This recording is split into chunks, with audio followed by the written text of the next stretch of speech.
Chapter 2. Mrs. Jewls. Mrs. Jewls had a terribly nice face.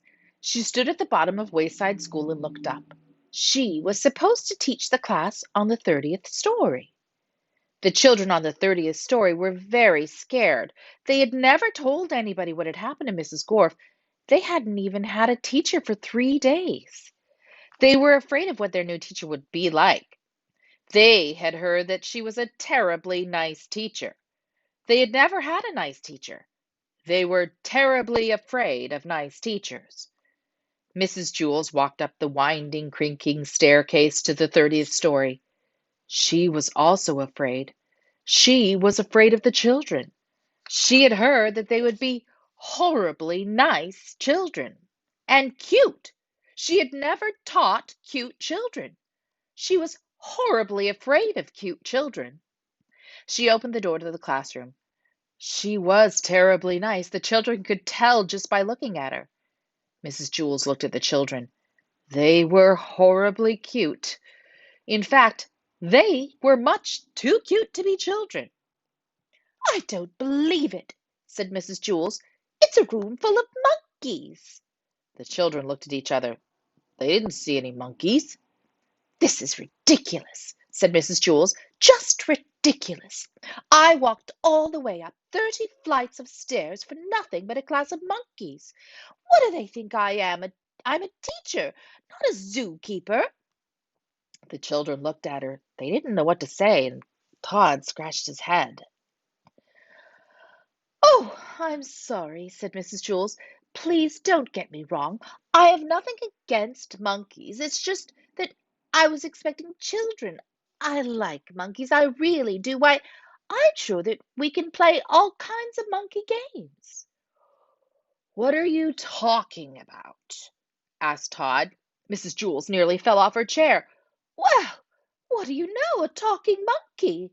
Tomorrow I'll bring you a banana." "My name is Todd," said Todd.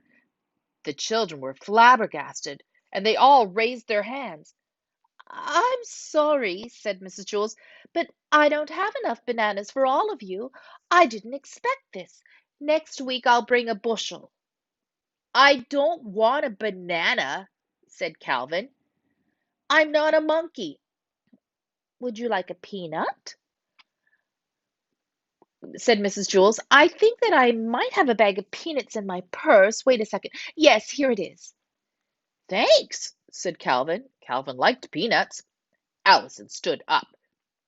"I am not a monkey," she said. "My name is Allison. I am a girl, and so is everybody else." Mrs. Jewls was shocked. "Do you mean to tell me that every monkey in here is named Allison and is a girl?" "No," said Jenny. "She means that we're all children. My name is Jenny." "No," said Mrs. Jewls. "You're much too cute to be children." Jason raised his hand.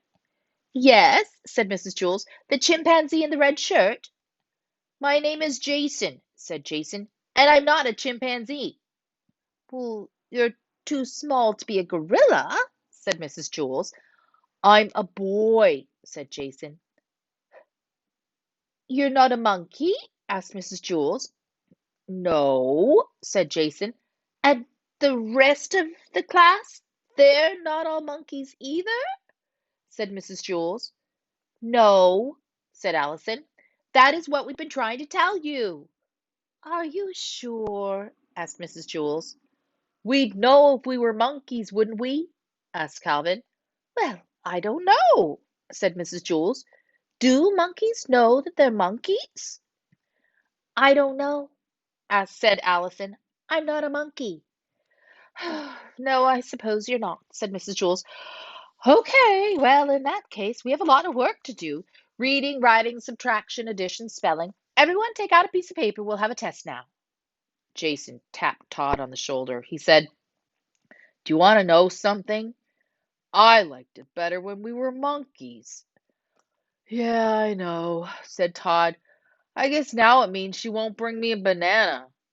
"There will be no talking in class," said Mrs. Jewls, and she wrote Todd's name on the blackboard under the word discipline.